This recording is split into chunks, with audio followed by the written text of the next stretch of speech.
Rodriguez. I'm the director of the PPAC Higher Education Center.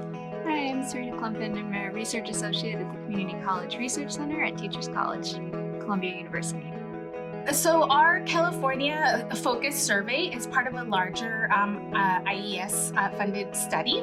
And so our goal is to better understand California community colleges, all 116, the pandemic recovery activities that they engaged in with federal funding, as well as with state and philanthropic sources of funding.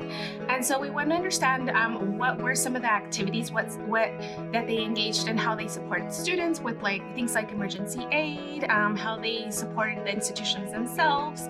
And one of the goals is to understand how they allocated the money, also which will then be used for a larger study that will assess impacts, how student outcomes were affected. So the national survey is going to include 5 other states in addition to California.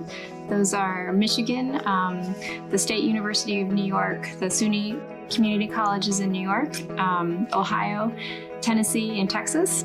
And then so along with the California colleges, that gives us a sample of 287 colleges that will include, that are serving close to 2.5 million students. So even though we're in 6 states, it's still widely representative. And looking at a lot of the same issues that Olga just mentioned, so how emergency funds were used both for students and for institutional purposes, and really looking to understand how colleges were identifying subgroups of students with the greatest level of need, and what they are perceiving to have been the most effective uses of those funds. One thing we're particularly interested in and concerned about is what's going to happen once the funding ends.